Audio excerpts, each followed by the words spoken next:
दिसंबर 2017 PYQ book तुम्हारी कौन सी है? डिफरेंशियल इक्वेशन, थर्ड सेमेस्टर, और किसकी? यूनिट 1 की। पहला क्वेश्चन इसने दिया हुआ है,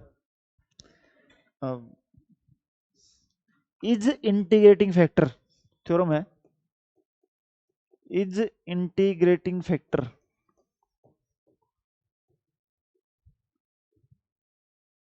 of m d x plus n d Y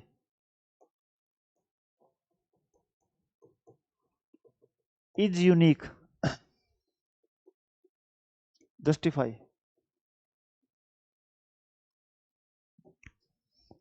ठीक है, तो भाई इंटीग्रेटिंग फैक्टर तुम्हारी क्या होती है? कोई इक्वेशन अगर एग्जैक्ट नहीं होती तो उसको एग्जैक्ट बनाते हैं हम लोग। ये बात ठीक है, तक उसमें मतलब यूनिक है या नहीं है, प्रूव करो उसको। तो इसने बोला कि एक इक्वेशन ले ली मैंने, m d x plus n d y equal to 0, और मैंने इसका एक इंटीग्रेटिंग फैक्टर ले लिया कोई भी। इसने ले लिया इसके अंदर mu, let mu be integrating factor. भाई मैंने मान लिया था एग्जैक्ट नहीं थी, ऑब्वियस सी बात है, अगर इंटीग्रेटिंग फैक्टर की बात कर रहा होगा तो एग्जैक्ट नहीं होगी, तो मैंने इसका एक इंटीग्रेटिंग फैक्टर ले लिया। तू कहाँ भाई? हाँ, तो मैंने ये ले लिया। इसका काम तुम्हारा क्या होता है? अगर इक्वेशन से मल्टीप्लाई कर तो इक्वेशन एग्जैक्ट बन जाती है, तो मैंने मल्टीप्लाई कर दिया, mu m d x plus mu n d y equal to 0, और अब ये इक्वेशन तुम्हारी क्या बन चुकी है? एग्जैक्ट। ये बात ठीक है यहाँ तक। अब इसने बोला कि एग्जैक्ट का मतलब ये होता है, क्या होता है मतलब एग्जैक्ट का? जब भी किसी इक्वेशन को ये बोलता है कि एग्जैक्ट डिफरेंशियल इक्वेशन है, ठीक है, मैं तुम्हें एक बार साइड में एग्जांपल दिखा रहा हूं यहाँ पे आगे। मान लो दिया हुआ था उसने y dx plus x d y equal to 0, ठीक है, m की वैल्यू क्या है? y, n की वैल्यू क्या है? dm बाई डी वाई किया तो कितना आ गया, और dn बाई डी एक्स किया तो कितना आ गया? आपस में बराबर ही है, मतलब एग्जैक्ट है। अगर तुम इसका सॉल्यूशन निकालोगे यहाँ पे, सॉल्यूशन का निकलता m का विद रिस्पेक्ट टू x, और y में वो टर्म जिसमें x ना हो, y में तो x है ही पहले ही, y तो कांस्टेंट था, खाली 1 का इंटीग्रेशन था, कितना हो गया? अब ये सॉल्यूशन आया इसका। ये सॉल्यूशन बोलने का मतलब क्या है कि अगर इस चीज का डिफरेंशिएशन करूंगा तो ये वाली चीज आ जाएगी, यू भी लग जाएगा। फर्स्ट टर्म ऐसे की ऐसी, दूसरी का डिफरेंशिएशन, दूसरी टर्म ऐसे की ऐसी, पहली का डिफरेंशिएशन। ये बात ठीक है। तो एग्जैक्ट वर्ड में वर्ड जुड़ा ना, वो जुड़ा तुम्हारा डिफरेंशियल। क्या जुड़ा है? कि भी जो भी तुम्हारा आंसर है ना वो सारा सारा डी के अंदर लिखा जाए, उसका डिफरेंशिएशन होके आंसर आ जाए मेरा, ठीक है। और कोई चीज का डिफरेंशिएशन अगर होता है और उसका मैं अगर इंटीग्रेशन कर दूं, तो डिफरेंशिएशन और इंटीग्रेशन एक दूसरे का उल्टा होते हैं, तो तुम्हारा क्या होता है? कट जाता है। तो तुम्हारा अगर इसका इंटीग्रेशन कर दूं तो मेरा आंसर यही वाला था, उसको बोलते हैं एग्जैक्ट। क्या बोलते हैं? तो मोटा मोटा मतलब ये है कि सारी सारी चीज डी के अंदर आ जाए, सारी चीजें। हम क्या कर रहे हैं, जो इक्वेशन डिफरेंशियल डी के अंदर नहीं आ रही उसको किसी से मल्टीप्लाई करके डी के अंदर लेके आ रहे हैं। ये बात क्लियर तक? मैंने इसको म्यू से मल्टीप्लाई कर दिया, मल्टीप्लाई करने पे इसने बोल दिया जी एग्जैक्ट होगी। अब ये अगर ये एग्जैक्ट हो चुकी है तो मैंने बोल दिया mu m d x plus mu n d y, ये वाली टर्म सोल्व करने के बाद तुम्हारी कोई डी यू हो जाएगी, डी के अंदर आ जाएगी कोई टर्म इसकी। ये बात ठीक है तक? जैसे यहाँ पे एक्स वाई आएगा तुम्हारा, ये बात क्लियर है? ये वाला हो गया पार्ट। अब इसने बोला कि अच्छा यू तुम्हारा, जो यू है अंदर ये, इसमें दोनों चीजें हो सकती हैं, एक्स भी और वाई भी। U is a function of x and y. अब भी इसने बोला कि मैंने मान लिया, मैंने इसको मल्टीप्लाई किया है किसी और टर्म से, एफ यू से। भाई u था एक्स वाई का फंक्शन, ठीक है, मैंने पूरी इक्वेशन को एक नई टर्म से मल्टीप्लाई कर दिया सारी को, कोई भी नई रैंडम टर्म है जिसमें एक्स और वाई इन्वॉल्व है, एक्स क्यूब है वाई क्यूब है, ठीक है। तो मैं बोल सकता हूं इससे मल्टीप्लाई करने के बाद तुम्हारा क्या होगा, ये f u mu d x mu m d x plus f u mu n d y equal to f u d u. ये बात ठीक है यहां तक। अब इमेजिन करो किसी भी इक्वेशन को अगर हम एक भी टर्म से मल्टीप्लाई कर दें, मान लो मैंने एक्स स्क्वायर से कर दिया, तुम्हारा एक्स स्क्वायर एक्स क्यूब 0, नया एम आ गया, नया एन आ गया, ठीक है, एग्जैक्ट वाली बात तो चली गई वहां से, नए एम आ गया, नया एन आ गया, फिर देखना पड़ेगा मुझे। इसने बोला इससे मल्टीप्लाई करने के बाद ये तो मेरा आ गया नया एम, ये मेरा नया आ गया एन, और ये राइट साइड वाली चीज है एफ यू डी यू। इसने बोला कि जो ये वाली टर्म है ना, ये भी तुम्हारी क्या है, एग्जैक्ट है। क्या है, तुम ना कोई भी टर्म सोच लो, यहां पे लिखा हुआ है डी यू, एफ यू को तुम कुछ भी सोच लो, यू का कुछ भी, तुम्हारी मर्जी है, रैंडम कुछ भी, तुमने यू क्यूब सोचना है, साइन यू सोचना है, कोस यू सोचना है, कुछ भी। मैं अगर यहाँ पे यू क्यूब सोच लूं, ठीक है, इसका इंटीग्रेशन कितना हो जाएगा, यू की पावर 4 बाई, इसका मतलब ये सारी चीज डी के अंदर लिखा तो ये आ जाएगा, ये बात ठीक है। अगर तुम यहाँ पे साइन यू सोचोगे तो तुम्हारे यहाँ पे क्या आ जाएगा, कोस यू आ जाएगा, उसका डिफरेंस ये हो जाएगा। तो क्या मैं बोल सकता हूं कि ये वाली टर्म अब भी एग्जैक्ट है, अब भी डी के अंदर सारी सारी टर्म, एक नई टर्म से मल्टीप्लाई करने के बाद भी वो डी के अंदर थी, तो मैंने क्या बोल दिया, hence integrating factor is not unique. भाई एक से मल्टीप्लाई करने पे भी एग्जैक्ट रही थी, दूसरे से मल्टीप्लाई कर दिया फिर भी एग्जैक्ट बच रही तुम्हारी यहाँ पे, तो तुम्हारा यूनिक का मतलब क्या होता है, सिर्फ एक। जैसे कि जो तुम्हारा ग्रुप में पढ़ते हैं आइडेंटिटी एलिमेंट, कि भी जीरो ही अकेला ऐसा एलिमेंट है जिसको किसी में ऐड कर लो कोई फर्क नहीं पड़ता, उसके अलावा ऐसा कोई दुनिया में एलिमेंट है ही नहीं, कुछ ऐड करें कुछ ना कुछ चेंज जरूर होगा, तो यूनिक का मतलब होता है वो। ये वाले क्लियर है, मैं तुम्हें भेज रहा हूं, एक बार देख लो इसकी जो एक्सप्लेनेशन लिखी है इसने। सेमेस्टर है तुम्हारा 3rd,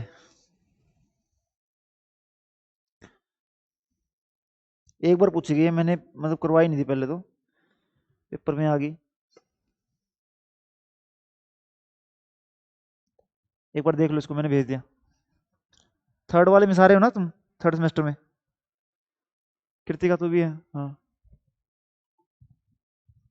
देखो भी इसको एक बार, जो दिया हुआ है इसने, जो लिखा हुआ है,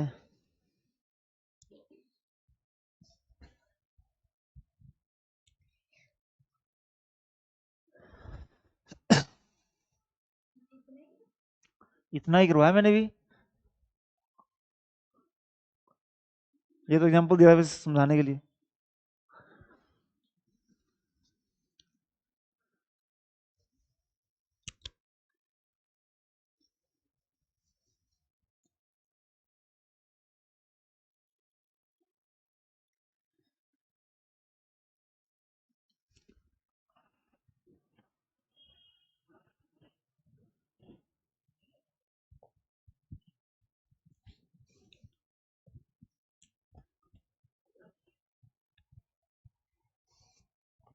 क्लियर है, वर्ड टू वर्ड, ठीक है, हो जाएगा। इसके बाद जो इसकी थ्योरम है वो करेंगे इन दो क्वेश्चंस के बाद। क्वेश्चन दिया हुआ है इसने, सोल्व डी की power 4 minus D square, bracket में तुम्हारा है y, और इक्वल टू दिया हुआ है 4 सॉरी,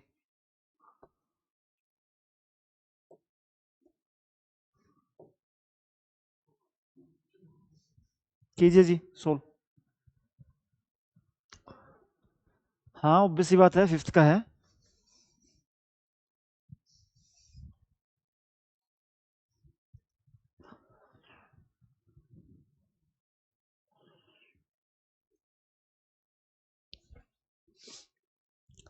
अगर इक्वेशन 4 डिग्री की है तो डी की कितनी वैल्यू आएंगी, 4, 4 रूट आएंगे, उसके हिसाब से सी एफ लिखना है, फिर तुमने पी आई निकालना है।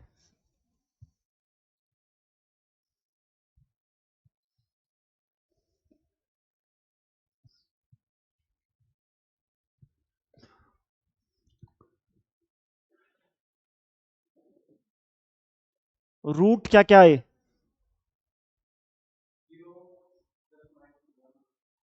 3 हुए तो 0 0 1 -1। हाँ जी, देखना एक बार। जितना दिमाग तुम लगा रहे हो उतने घुड़ाने करने की जरूरत नहीं है, डी स्केयर कॉमन है दोनों में।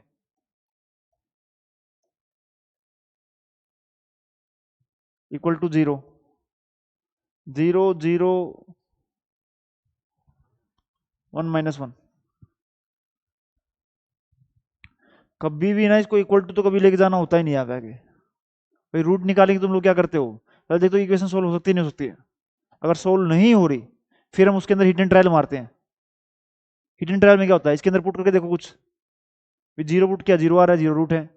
1 पुट किया 1 -1 1 आ रहा, रूट है। वैसे कर लो डिवाइड, तुम्हें वैसे नहीं हो रहा तो अगर रूट 0 0 1 -1 आ गया है तो इसका सी एफ क्या आ जाएगा?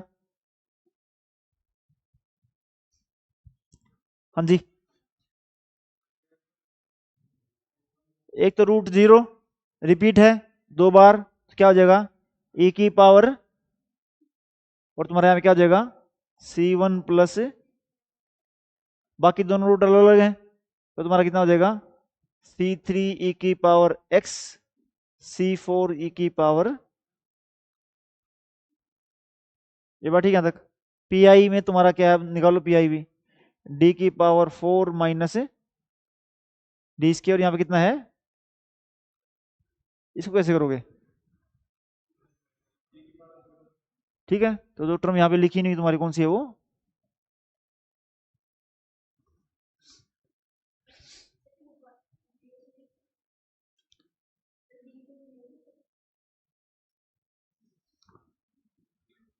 आंसर निकाल नवनीत।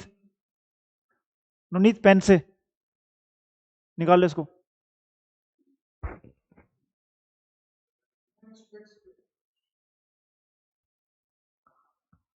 माइनस, निकालो एक बार सारे निकालो इसको। भी केस फेल भी हो सकता है ना, अगर 0 आ रहा है तो नीचे।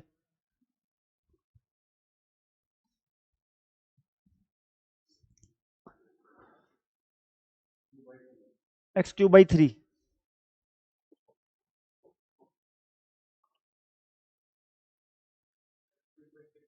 ओ भाई साहब, ये तो वेरिएशन ही वेरिएशन आ रही है। सारे बताओ ये अपना।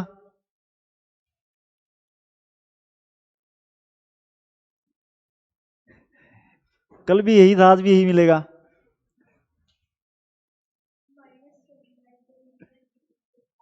हाँ जी,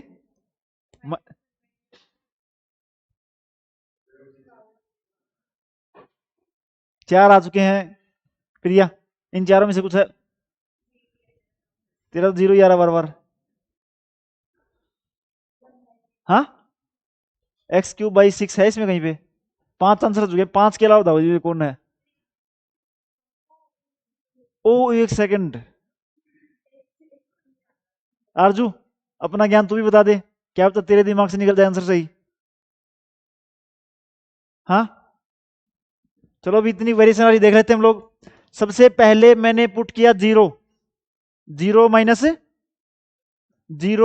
0 तो केस फेल। केस फेल पे रूल क्या है?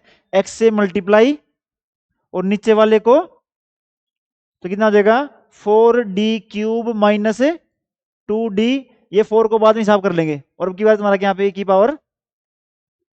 ठीक है, दोबारा 0 पुट किया 0 माइनस, फिर केस फेल हो रहा है तुम्हारा, फिर एक x से और मल्टीप्लाई कर दो, कितना हो जाएगा? x², और नीचे वाले को डिफरेंशिएट कितना हो जाएगा?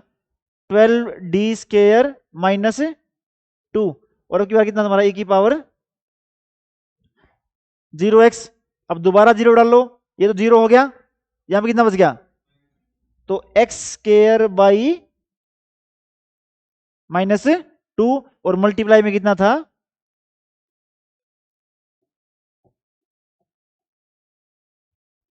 ये किसका आंसर था? हाँ जी, ठीक है, कोई टिड्डी खीर तो नहीं थी। रूल से चलना है बस। अब पता है मुझे ए की पावर 0x है और उसमें 2 बार 0 पड़ी है रूट में, तो 2 बार तो जाएगा 0 0, तीसरी बार में नॉन जीरो होगा वो। ये बात ठीक है यहाँ तक।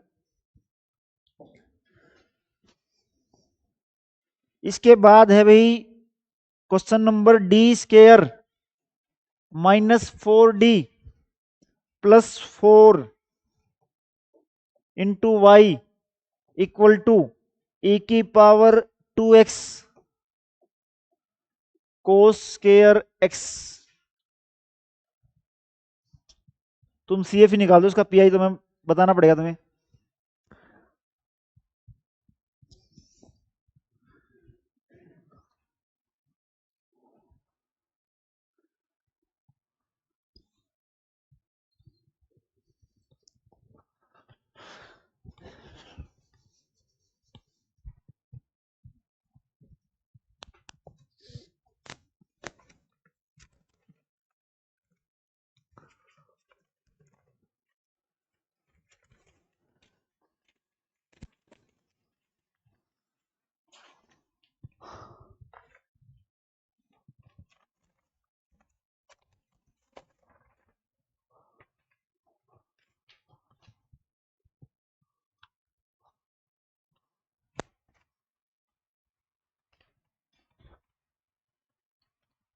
CF आ गया। रूट कितनी बार रिपीट है? 2 रिपीट है, तो रूट तुम्हारा क्या आ जाएगा? 2 और 2 तो क्या हो जाएगा? ए की पावर,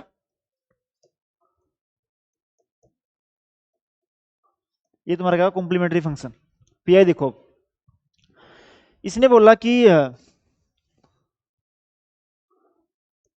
डी स्केयर या D-2 का होल स्क्वायर ही है।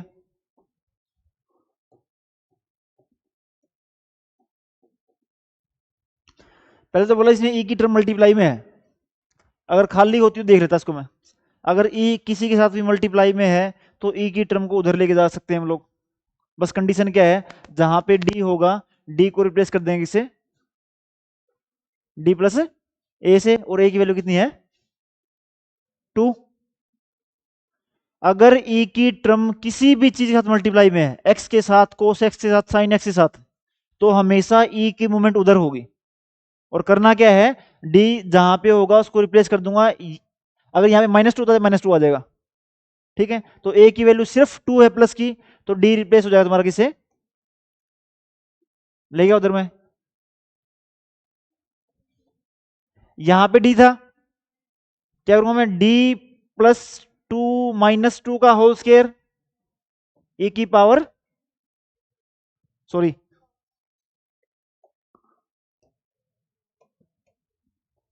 Cos square x. अच्छा तुम अगर इसको नीचे लिखते ना, इसको यहां पे, अगर यहां पे तुम लिखते ऐसे 1/d स्क्वायर -4d +4 e की पावर 2x और उसको उधर लेके जाते तो तुम्हारा क्या होता? d+2 का होल स्क्वायर -4 इंटू d+2 +4। और जो कहानी तुम वहां पे सोल्व करते वो तुम्हारी क्या आती? e की पावर 2x, और खाली वहां भी तुम्हारा क्या बचता? 1/d स्क्वायर बचता। D square +4 +4d -4d -8 +4, 4d से 4d कैंसिल, 4 + 4 -8 कैंसिल, ठीक है। इसने थोड़ा सिंप्लीफाई कर दिया, वो पूरी कैलकुलेशन नहीं करनी पड़ी। जितना ज्यादा कैलकुलेशन करोगे गलती होने के चांसेस ज्यादा है। ये बच गया। अब उसने बोला हिसाब है इसका, लेकिन मेरे पास कोई मेथड नहीं है कोस स्क्वायर का भी साइन स्क्वायर का भी। अब जहां पे साइन स्क्वायर है उसकी स्टैंडर्ड वैल्यू है 1 - cos 2x/2, और जहां पे कोस स्क्वायर x है उसकी वैल्यू क्या है? 1 + cos 2x/2। कोस स्क्वायर है, मैंने डाल दिया यहाँ पे, e की power 2x 1/d square 1 + cos 2x/2। ये बात ठीक है यहाँ तक? इस 2 का कोई काम है नहीं, उधर ले जाओ तो कितना हो गया?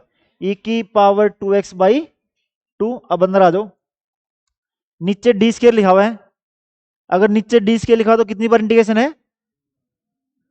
पहली बार करो इसका 1 का, जब पहली बार किया कितना आ गया x, और दूसरी बार कितना आ गया डी स्केयर। किसका इंटीग्रेशन है cos 2x का, कितनी बार 2 बार। पहली बार किया कितना आ गया, दूसरी बार किया कितना आ गया,